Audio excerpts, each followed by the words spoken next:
यह कहानी एक छोटे से गांव के कुछ दोस्तों की है जो एक दिन जंगल में घूमने का मन बनाते हैं। गांव के लोग अक्सर इस जंगल के बारे में कहते थे कि यहाँ रात को अजीब अजीब आवाज़ें आती है और जो भी वहाँ रात बिताने जाता है वह कभी वापस नहीं आता।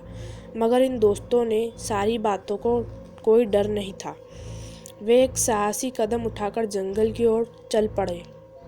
पहला दिन दोस्तों का नाम था राहुल, निशा, सौरभ और कीर्ति। सुबह सुबह वे अपने रास्ते पर चल पड़े और जंगल की गहरी सीमों में पहुंच गए। दिन भर वे यहाँ वहाँ घूमते रहे, मगर जंगल का माहौल उन्हें एक अजीब सा महसूस होने लगा। पत्तियों की सरसराहट, पंछियों की आवाज़ें और दूर से आती हुई अजीब सी हवा ने रहस्यमय माहौल बना दिया था। रात होने लगी थी। उन्होंने जल्दी महसूस किया कि उन्हें वापसी करनी चाहिए, लेकिन जब वे जंगल के रास्ते पर लौटे तो रास्ता गायब हो चुका था। चारों तरफ घना जंगल था और वे बिल्कुल खो चुके थे। घबराते हुए वे एक जंगल पर रुक गए। सोचा कि सुबह तक का इंतज़ार करते हैं। दूसरी रात। जैसे जैसे रात गहरी होती गई उन्हें एक अजीब सा डर महसूस होने लगा। अचानक एक तेज हवा चलने लगी और जंगल की हर शाखा अजीब सी खड़सड़ट सुनाई देने लगी। तभी उन्हें दूर से एक चुप्पी के बड़बड़ाते हुए शब्द सुनाई दिए। वह आवाज़ उनकी और धीरे धीरे बढ़ने लगी, जैसे कोई उसका पीछा कर रहा हो। राहुल ने कहा, यह किसी जंगली जानवरों की आवाज़ हो सकती है, हमें डरने की ज़रूरत नहीं है। लेकिन निशा के चेहरे पर डर साफ नजर आ रहा था। कीर्ति के पास की एक पुरानी झोपड़ी की ओर इशारा किया और सभी ने सोचा कि शायद वहाँ कुछ मिल जाए। तीसरी रात। जब वे झोपड़ी के अंदर गए तो अंदर का दृश्य देखकर उनकी रूह कांप गई। दीवारों पर खून के धब्बे और फर्श पर पुरानी किताबें पड़ी थी। कीर्ति ने किताब को उठाया और खोला तो उसमें लिखा था, जो इस जंगल में आकर रहते हैं वे कभी वापस नहीं लौटते।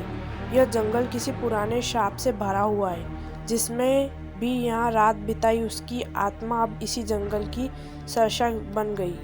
राहुल, निशा, सौरभ और कीर्ति हड़बड़ाहट में किताब को छोड़कर बाहर भागे, लेकिन तब तक सब कुछ बदल चुका था। उनका रास्ता अब और भी घना हो चुका था और चारों तरफ उनकी अजीब अजीब सी कटी हुई आवाज़ें आ रही थी। अचानक उन्हें एक साया नजर आया, लंबा, काला और हड्डियों जैसा। वह साया उन तक पहुंचा और उन्होंने घनी आवाज में कहा, तुम सब यहाँ क्यों आए हो? अब तुम मेरी दुनिया में हो और इस जंगल के बाहर जाने का कोई रास्ता नहीं है।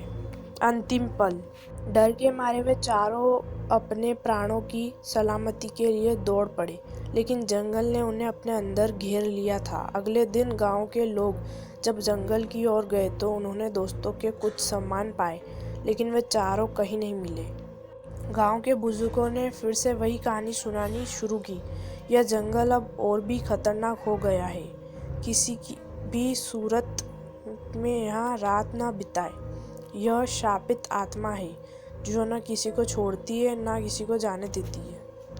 आज भी जंगल उसी तरह खड़ा है और गांव वाले उससे दूर रहने का प्रयत्न करते हैं, पर जो उस जंगल के अंदर जाता है वह वापस कभी नहीं आता। समाप्त। यह कहानी न केवल डर और रहस्य से भरी हुई थी, बल्कि यह उस अनदेखी ताकत को भी दिखाती है जो जंगल के अंदर छुपी हुई थी। Thanks for watching. कहानी आपको कैसी लगी? प्लीज़ कमेंट सेक्शन में ज़रूर बताना एंड चैनल को सब्सक्राइब ज़रूर करना।